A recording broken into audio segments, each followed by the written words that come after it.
From Clueless to Romy and Michelle's to Never Been Kissed, Mona May helped define the look of an entire generation of millennial movies. This week, we're beyond excited to sit down with the iconic costume designer herself to talk about her creative process, 90s and 2000s fashion, and the legacy of her unforgettable work. Welcome to the No More Late Fees podcast. I'm Jackie. And I'm Danielle, and we're just two best friends and ex-Blockbuster employees rewatching some of the best and worst movies from the late 90s and early 2000s. This week on the No More Late Fees podcast, Jackie and I are absolutely thrilled to be joined by one of the most iconic costume designers of our generation, the incredible Mona May. If you lived through the 90s and early 2000s, you've definitely seen her work. She is the genius behind the bold, unforgettable looks in Clueless, Three Ninjas, Romy and Michelle's High School Reunion, The Wedding Singer, A Night at the Roxbury, Never Been Kissed, Xenon the Sequel, and Z3, Stuck in the Suburbs, Stuart Little 2, The Haunted Mansion, The House Bunny, Enchanted, and for some of you younger millennials, Lemonade Mouth. That for some reason I know rocks people's socks, so just had to throw that one in there. So not only did she define a generation of fashion and film, but her influence continues to inspire trends even today. So without further ado, here is our interview with Mona May. Yay. We just wanted to pay you homage. I like it. Now I have to remember all my work.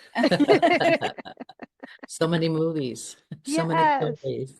So many. Oh my goodness. I'm nostalgic for the old days, the times where I was working in the film business when it truly was film business, Yeah. when we studios and we had the budgets, I mean, movies like what you see on your posters were actually made, for 20, 30, 40 million dollars. We had money.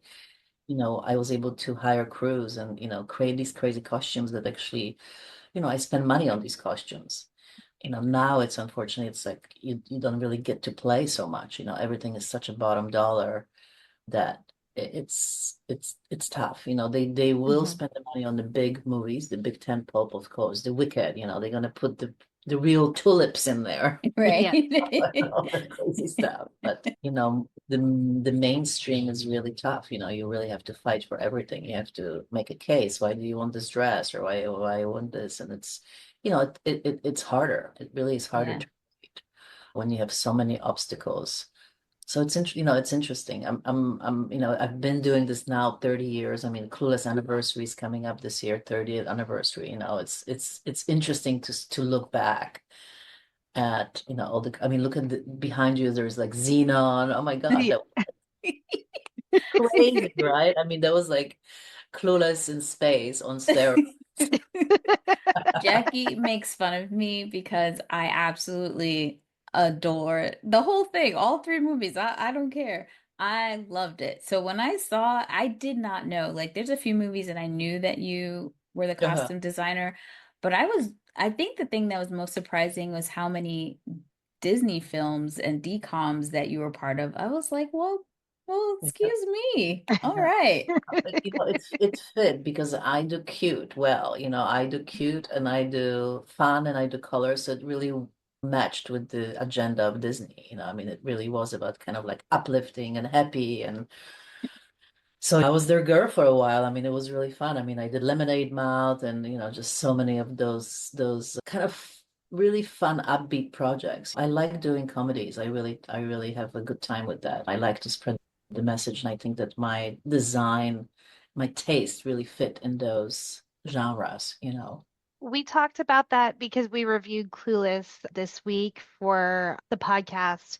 And we talked about like in that like early 90s, we got a lot of like grunge and a lot of just like muted colors and stuff. And I feel like Clueless was one of the first movies where it was just bright, shiny, happy, lots of colors, lots of patterns. And I feel like it really made a difference in like moving into the late 90s and kind of setting the trend for more movies to utilize color and Oh, complete. patterns and fabrics. Completely. Yeah, that's a great observation. And it was really our goal with Amy Heckling to do that. I mean, we went to the high schools when we were scouting and it was dismal, I mean, it was just like with a girl or boy, baggy pants, baggy t-shirts, plaid shirts. And the script really called for it. They were the girls that had the means. They lived in Beverly Hills. They had the rich daddies with the credit cards, so Yep. they could go to the runway shows and get the clothes and buy whatever they wanted, designer. So that was definitely something that Amy wanted to make sure with this film I bring that to the table, and it was really cool for me because I was a fashion designer student. Mhm. Originally I kind of fell into costume design, by chance, by living in LA, going to fashion school, and friends are in film school saying, "Hey, we're doing a little movie. You have fashion, right? Can you bring some clothes? Here's the script." And I was like, wow, this is cool. This is so different. This is so much more than just fashion, really creating these characters, finding out who they are deeply. And costumes is so interesting because it truly speaks volumes of the character, Mhm. when you see the actor on the screen without them having to say a word, you know who they are, right? And like Exactly. 10 seconds, truly. Are they depressed? Are they happy? Are they sexy? Where do they shop? What their socioeconomic place they come from? It just tells everything. So it's really interesting. I think it's such an important part of creating a film, and it can make it or break it sometimes. So true. I think one of the things I see pop up on the internet, especially people who love these nostalgic movies, and when you're talking about color, and Jackie was saying, it really did launch everything moving into the, Y2K era and into the late 2000s.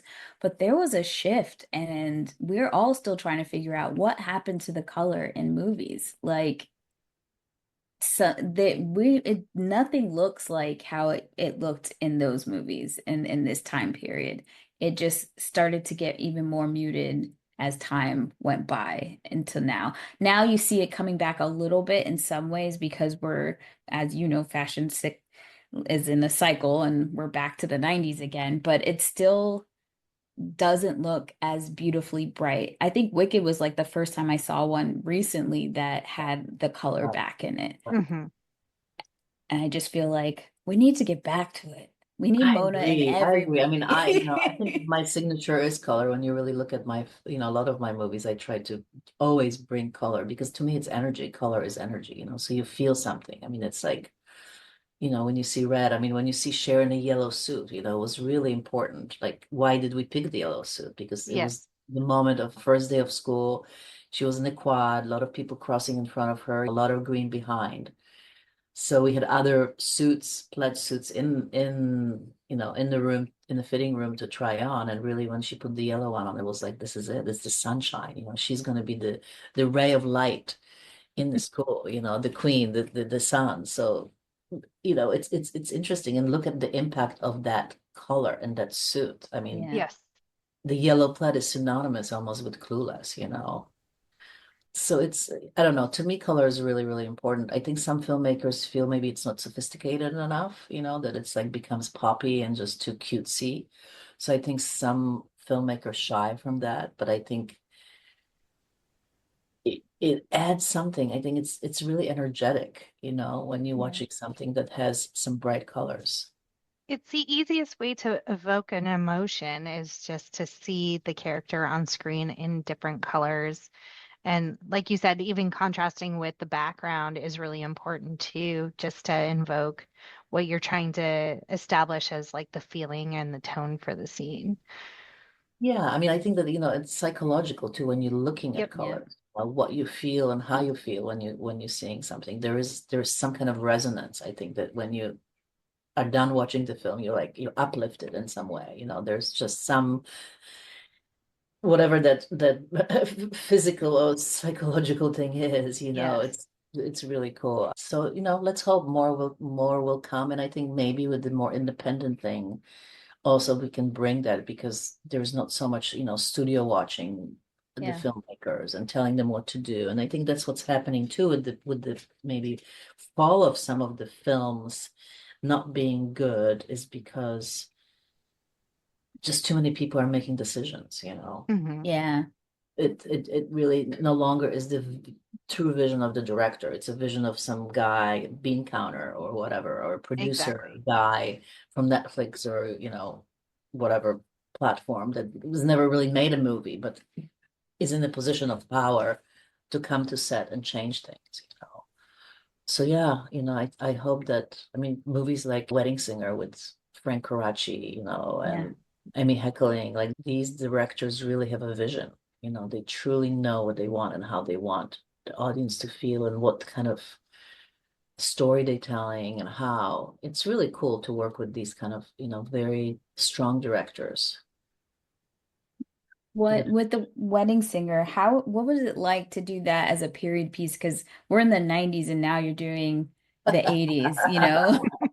Well, I was the 80s kid, I was kind of young and fun, and I had all the fun in the 80s. So it wasn't very hard for me to bring that back. It was kind of just looking over my shoulder, like, okay, what did we just do recently?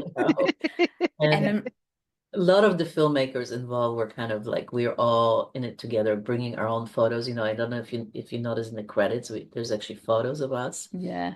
in it, which is really cool. So we all were, I think the director as well, my age, we were bringing our own nostalgia, things that just even not that long ago we were wearing and having fun with. And the wedding thing was also fun because it was a little bit of a, it was blown up 80s too. I mean, it was Yeah. 80s, again, it's comedy. So everything was just a little bit bigger in a sense, to create the laughs and kind of make the story pop a little bit more, which was fun. I mean, I love the characters. I mean, Drew had so many changes, and it was just amazing, to work with her. And again, it's so great when you have carte blanche in a sense, and Yes. really the filmmakers let the costume designer kind of go for it, because there's certain kind of trust. And I love that because it makes me a better artist. It Yeah. really, really does. It's like it was great working with Amy, on Clueless because it was one of my first movies, studio films, and she really let me be who I am, kind of as an artist. And she supported that. More color, more hats. Yes, Mona, go, you build a certain kind of confidence in yourself and it's what you put out in a sense, into the film. And it really kind of shaped me in a way. So in the next movies, I had this confidence to bring that because I wasn't Yeah. shut down in a sense. And that's really cool because it allowed me to kind of create my signature. Yeah. Definitely have your stamp, you could tell. Yes. I love that. I'll Did have a you ball have on my grave. Please make sure if there's not will one, do. come to Atlanta or wherever I'm buried and put one on. When you were making Clueless, did you have any like inkling like this film is special? It's going to kind of be a cultural touchstone? I mean, we knew it was special because it was just so tight, like everybody Mhm. involved. We just had such a good crew and such a good crew in the way of crew who made the movie, the crew of the actors, we had the great leader.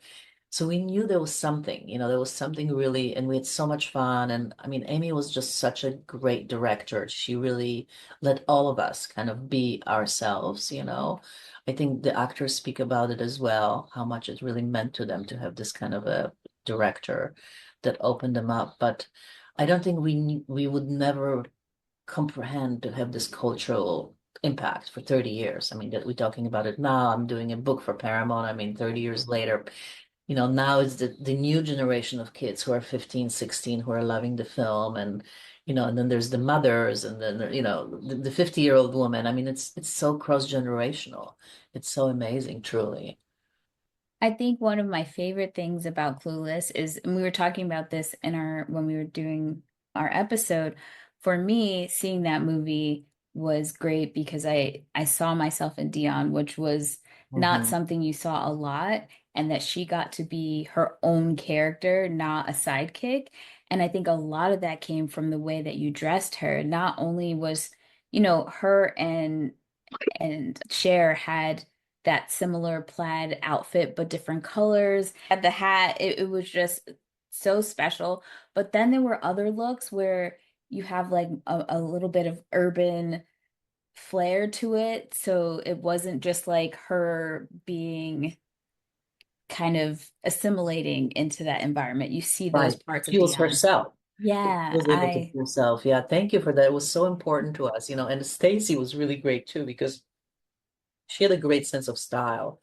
She didn't come from a lot of money, but she really embraced the fun of the fashion, and really brought a lot of her kind of herself into it, which was really cool. I mean, she had 45 changes in the movie, so it was a lot of clothes. yeah, And as a costume designer, you always want to find the authenticity of each character. That's really, really important. I think that if it was a different movie and different story, maybe they were like, cookie cutters of each other, Cher and Dion, but not in this film. They were true individuals, and the way that Amy wrote the film and wrote the characters, was really important. So they really have their own sense of style, who they are, and expressing it. And it was really fun, I think, with Dion because it was, she was also in the film a little bit more like experience with boys, so she could have a little bit more sexier fashion. Yep.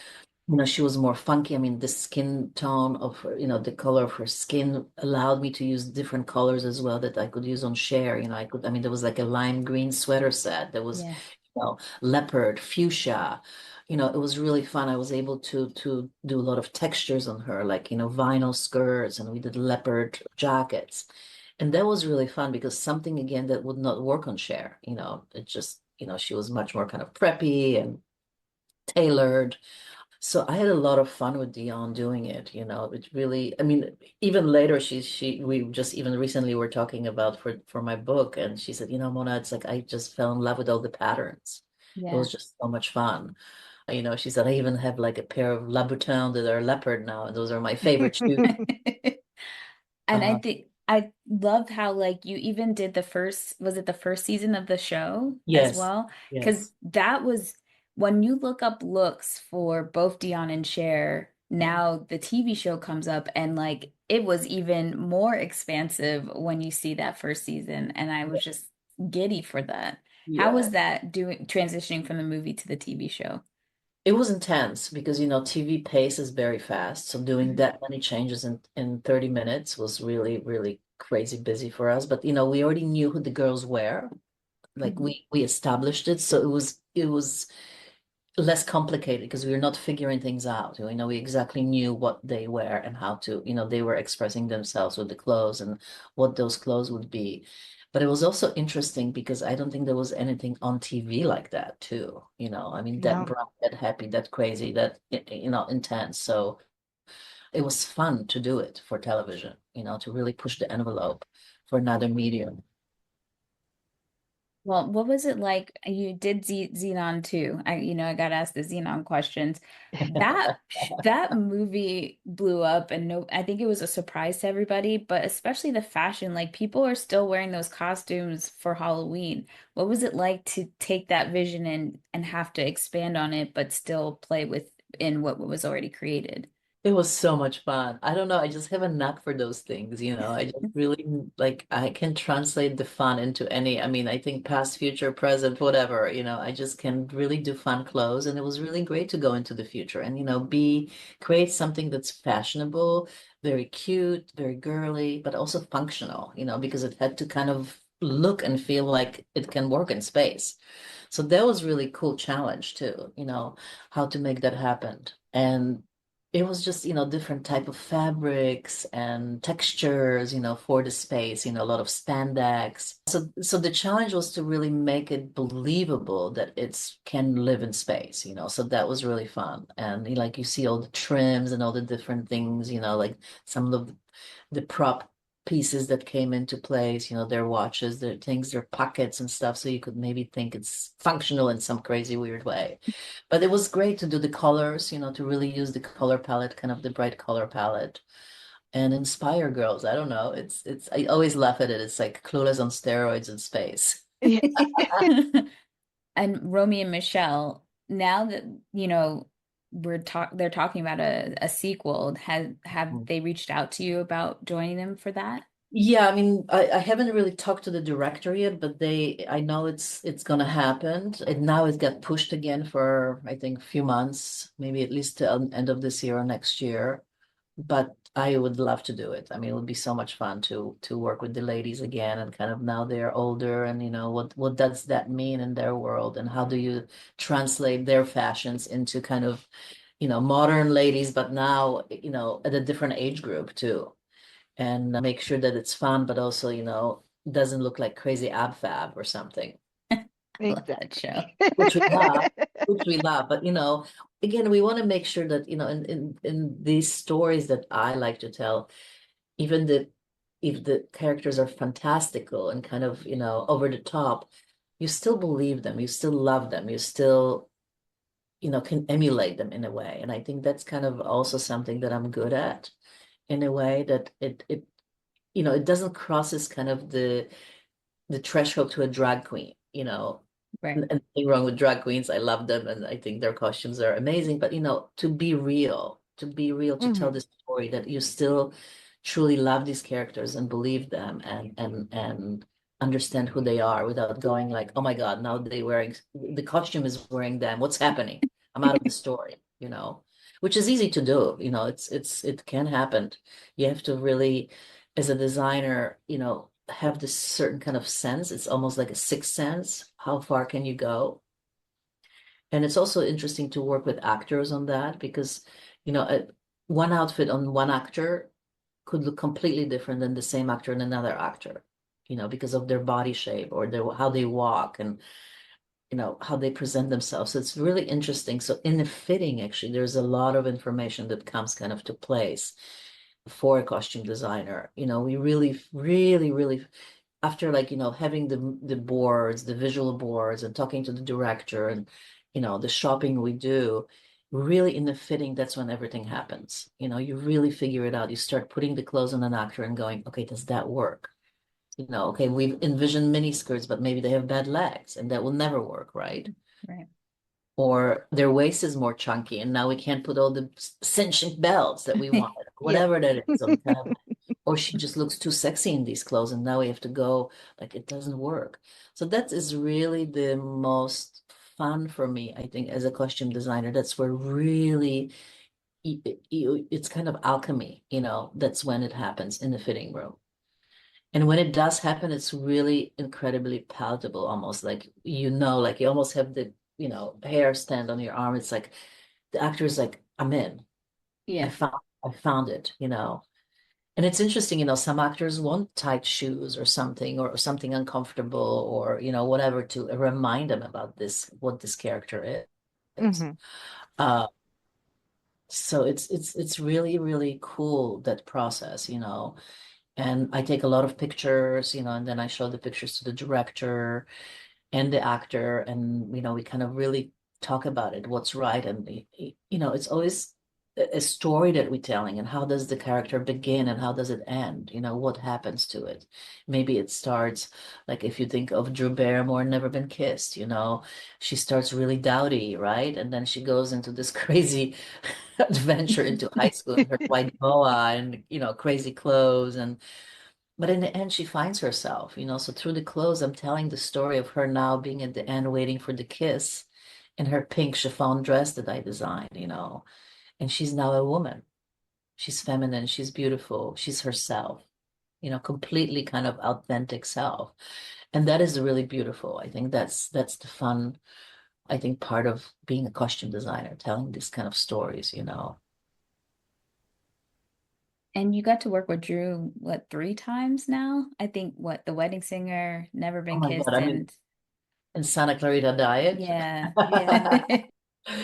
And I think I've done like 6 movies with Alicia Silverstone. Like, we just finished something. She did a mini series in Ireland, and she asked me if I can do her clothes. And again, it's creating this kind of trust with an actor, and especially female actor, as we age, as our bodies change, and to have someone who is really knows you and knows kind of your body, and can help you create the character in a very safe environment, so she knows that I'll always look after her, and I'll make her look amazing no matter what. And especially now, when there's not a lot of time and not a lot of money, you Hmm. need something like that because we I think we had like 2 3 weeks of prep for this show, and I think she had about 30 changes in the TV series. It was a lot of, Wow. but we did it quickly because I know her and I know what fits, I know what colors works, I know what shape works for her. I went to her house, we did two fittings, and we were like ready, Yeah. which with someone new maybe it would be much harder. Mhm. Right. Have you had that happen with an actor who had a very specific viewpoint of what they wanted and the trust wasn't there yet, so like made it even more difficult It to, takes time. I mean, it takes time. It yeah. is, people are insecure about their bodies. We all are. I mean, we have our things that we hate about ourselves and, maybe some imaginary things, but, you know, so it takes a little bit of time. They have to kind of learn, but I'm always very prepared. And I think in the preparation before you even step into the fitting, you form the trust even then, when you're talking to them, when you're listening to them, when you're acknowledging their needs. Then when you do step into the fitting, they already feel like and you have the things there that they've asked for. Then they like, okay, she got me the brush, she got me the undergarment, or there's no scratchy woolly things that I'm allergic to. There's, Hmm. certain colors. And I think that is really what creates that trust too, that they know they are heard, and what I bring to them is something that they, are happy with. And then we create, and then kind of they open up, and maybe something then we can change, can say, hey, but I think try this. Maybe something this will, break this mold and do something different. So that's cool. But it's interesting. It's everybody is so individual. I mean, I did a movie with Nicole Kidman, Just Go With It, and she played a comedic part. And actress that's statue, she was so open. I flew to Yeah. Nashville to do a fitting with her, and I mean, we did a fitting in like hour and a half, which is unheard of, for the whole movie. I think she had like maybe 15 changes in the film, and it was great. It was really flowy. She was very open to things. And that's also really great to have somebody who's really open, and what you bring, they're like, oh, okay, curious, and maybe they can have fun with it. Definitely. Yeah. I feel like with House Bunny, you definitely had the trust with you and Anna Faris had to be very deep because that movie was such a change from her from a physical standpoint. Like we never saw her in a lot of skimpy outfits essentially. And you could tell that she really went for it, but there had to have been a good amount of trust with the clothes that she was wearing because it was such a departure from what she's done. Completely, completely. And I mean, it was really cool with her because she was in a place in her life too that she was ready to kind of step out into the light. Hmm. I think she got her body into a place where she was really happy with, so she was able to kind of embrace that, which was important for that character. And it's really fun to work with comedians. I really love like Romy and Michele. I mean, Mira Sorvino and many others that I've worked with. I mean, just say Julie Brown. I mean, so many, comedic actors I worked with, but they take themselves a little bit less seriously, so they have a little bit more fun and not afraid, which Hmm. is really fun. And I think that also helped creating the character with Anna because she just was like, let's do it. And I think what was really important for her character, even though she was a Playboy bunny maid, playmate, we never made it slutty. Hmm. She's Mm. always really cute. And I think that was really important that she was, again, as a character, you wanted to love her no matter what, right? Yeah, I think in the costumes, even though they were slutty or skimpy, it was always cute and fun instead of like slutty and gross. right. Yes. And that was really kind of cool. And it was great to have the transformations with her in the film too, and all the girls, kind of as we meet her, she's super slutty and kind of, oversexed, right? And then the girls are really down and under, and then how everything changes. And that's, again, kind of my forte, the makeovers in a way, soul makeovers, you can say. So they become like kind of this hyper, playmates, to be sexy, all the girls, but in their character. So again, each line, like, the girl who is the farmer, the girls who is the punk rocker, Anna Faris character, who's more Yep. of the studio. So all their transformations are within their character, who they are, and that's really fun. And I think that's something as a designer I really strive for, to make sure that you understand who these people are and they differentiate from each other.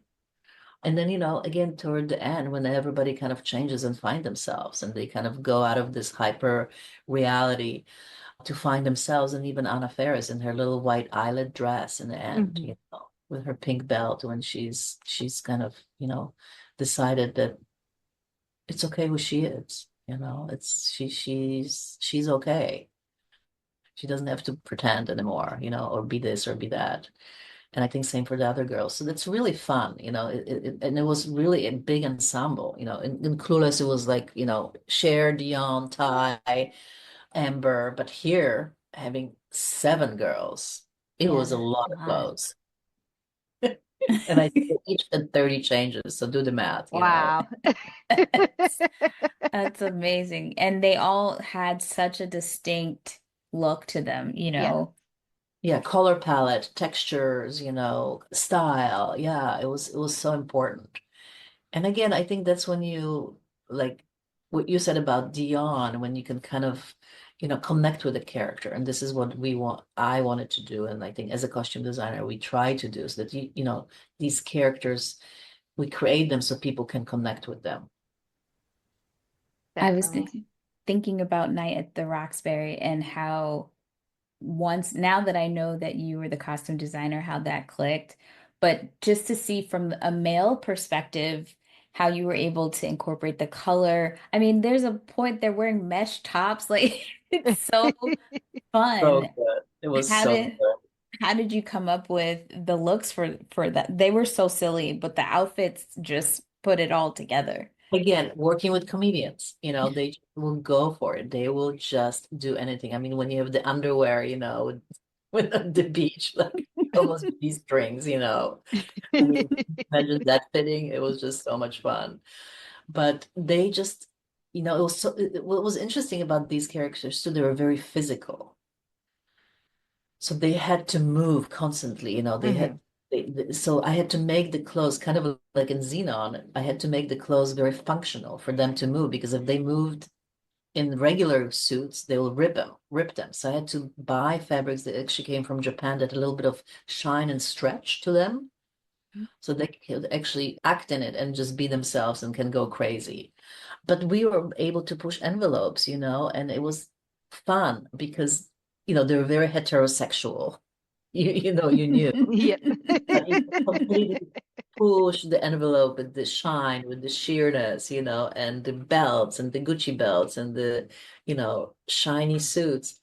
It was just a lot of fun. And again, great director, great cast that's just like, let's do it. Let's go. Let's have fun. The crazier, the better. I'm so lucky, right? Yes. Were there any like standout from your vast catalog? Any like surprising or fun behind the scenes moments that like just stand out to you in memory when working on these different sets with different Well, actors? I mean, Alicia Silverstone was funny story, because when we started Clueless, she was just a young ingenue, running around in her sweats with her dogs, already saving the world and saving the animals, total activist. And she would come into the fittings and just be like, "What is this? What are these clothes?" Like, truly, like in the movie when she says the clothes are so binding. I mean, it was literally like, Alicia coming in and going, "Oh my God." So we had to, work with her like, okay, these are designer clothes. This is how you wear them, and she learned how to walk and how to move in these clothes. So it's really fun to kind of, be with actors when they also are learning something Hmm. about themselves. And for many years, she said, she really didn't understand all the crazy stuff. And as she got older, she was like, I get it. I know now about fashion. She's now herself a little bit more of a fashionista, wearing cool clothes, of course, everything vegan. But, it's interesting. It's having to really work with actors and like again the trust and finding kind of this way to help them understand the character. But there's always some crazy malfunction. I mean, on Romy and Michele, there was just so many things, bedazzling the shoes and shit falling off the shoes, running after the actresses with the glue guns and, boas flying everywhere. Final changes. I mean, like the Romy and Michele, the dress that you have on the poster, the Lisa dress changed like last minute. It was very interesting. We had something Oh. else. I designed this kind of chiffon dress that was hand painted, and in the final fittings, Lisa was like, "But what is Mira wearing? I want to see." And I showed her the blue dress, and Lisa was like, "I don't know. I want to dress like that too." And you're like, "Okay, your wish is my command, of course." And I kind of pivoted and really mimicked the dress. So it was almost, it's the same shape, but it's just Mhm. a more of a Lisa character, pink with the boa. And it worked. So sometimes as a designer, you have to also be open and take the suggestions of an actor. And in a way, it really worked out better because it's so perfect, right? I mean, it's like it's the cookie Definitely. cutter dress. They like the twins, but it's so different. And again, this is, kind of like Cher and Dion, where you can see the difference of the two. One is more masculine and a blue with the silver, and Lisa always being the more feminine, with the pink, with the, cherry earrings and, bedazzled dresses and shine. So, it's cool to kind of find that in each character and stay with it because it's I think more impactful. And then you remember, I think, the characters as well. I think that's also why a lot of my characters are so memorable Yeah. because they saw it. What was it like with working with Brittany Murphy? She was so young when you guys were filming that She was movie. amazing. She was just a darling girl. And, Mm. she came on set with her mom. She was so young and she was so cool because she already in that young age understood kind of the costumes and character. And she said to me, "Mona, make me really ugly in the beginning.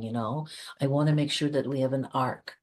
So, when we got her in the baggy pants and the, t-shirt and when she, arrives with the bad hair, it was really, she insisted on it. So Oh, it was wow. cool in that we had a more of an arc to go somewhere, how she changed and what happened to her, how she kind of matured throughout the film. She kind of became the sheer mini me. And then, in the end, she found herself again, Mm. like she was, at the skateboarding competition, in her little striped t-shirt with the headband, with the, baggy pants, but not too baggy, just kind of like cool little, jeans, white jeans. So you could tell that now she is who she really learned to be throughout this journey. And that's really fun for me. And I think that's really unique in my work to kind of be able to work on these female-centric movies and be able to bring that to audience. Like for you, Danielle, where you connected with Yeah. Dawn, and I think a lot of ladies and women all over the world had that experience, hopefully on other films as well.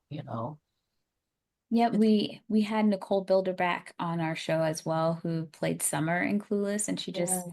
said the whole environment, everything was amazing. And I just think having so many women on set behind the scenes, I think set the tone on how that was going to be. So yeah, your influence is it's so expansive and it's really exciting to see how you have molded the next generations and how people are inspired and trying to almost recreate but make their own, lane. What is something that if you were to give any advice to young creators now, what would you tell them?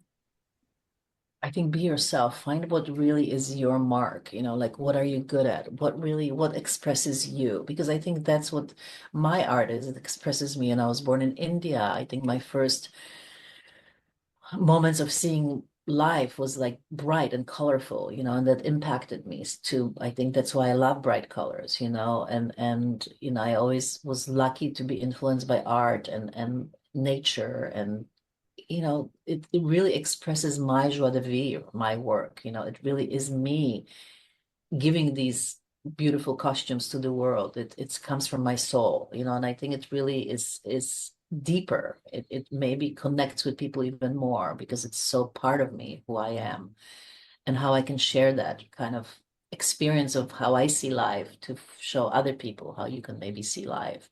So I think really finding something, who are you? And I think it really is about studying art. It's studying yourself, meditation, expanding yourself, trying new things, not just, listening to maybe other people or what should be right or what should be good or what should you do.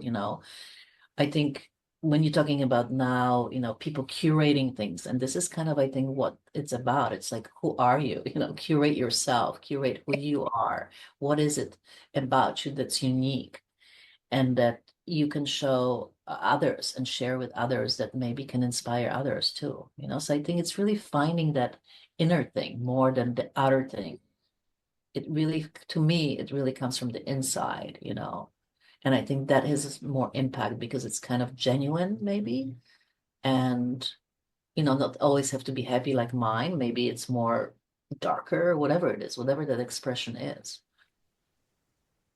And not being afraid. I think that we all make mistakes, and then you go to the next movie and hopefully you'll do a better job or the next design or something. I mean, there are costumes that I had to put together really fast and maybe are not my best, but I never get discouraged. I always kind of feel like, there's the next thing and there's the next thing. And then I mean, that's how life is, what is next? And you have to try and, same with the relationships, they fail, but then you go to the next one and maybe it's the better one, and we've learned something. And I think as an artist, you just learn. And, it's so great to have this career of 30 years. I'm so confident now. I really, I walk into the room and when I read the script, I kind of, it's all intuitive now. It's great. It's really fun. I don't really doubt myself. And it's fun to work that way. It's light. I hope we can both get there eventually. I think that's the thing of like as I'm getting older, I look back and I'm like, what was I so scared of? And it's still like it's I'm almost there. I feel like I'm almost to a point where I'm feeling more confident, but sometimes those little voices creep in. But I'm gonna think of you now, Mona, and say, be Yeah. brave, And let it, be and you know bold. what, and letting go too, letting go. It's like, okay, so it didn't work. All right, next. It's like make it, I think that life is, can be difficult and things, the world that we live on now, it can be kind of, scary and uncertain. I think the more that we can kind of be playful and also not take everything so seriously, like it's okay. Oh my God. So, okay. I mean, not that we want to do bad people to others. Okay. You know what I mean? Our own Yeah. mistakes or our own kind of journey that we can just kind of be like, okay, cool, whatever. And I think it's the same about ourselves in the way of like our weight and our age and all this kind of stuff. So, it's like, hey, it's all right. We all can kind of curate that, in a sense. This is Yeah. our uniqueness, and maybe it's good what's happening with this curation and kind of, more and more people can trust themselves because in the end, I think that's a better world that, when we are all kind of in a good place. Well, where can our listeners follow you to keep up with your work online? Well, they can follow me on my Instagram, which is It's Mona May, ITSMONAMAY. And also they can go look at my beautiful website, monamay.com. So there's a couple ways that they can always say hello. And, I wish all your viewers to have fun in life, and good luck with everything. And to you two girls, it's wonderful that you can bring that joy to others with your podcast. And that's, I think, the best thing in life, to be creative. And be sure to pre-order Mona May's book, The Fashion of Clueless, hitting shelves October 2025. Thank you. And I think we are here because of you and creators like you that brought this color to our life so that we can talk about it. So Yeah. we Wonderful. appreciate you. Wonderful. Well, thank you so much. All the best. Thank you Thank so much, you. Mona, for We Take your really care. time appreciate you today. taking the time. Thank Yes, you. absolutely. And don't forget to check out our Clueless episode now live on the podcast. And again, thank you to Mona for taking the time out to give us a sneak peek behind her process. And as always, be kind and rewind.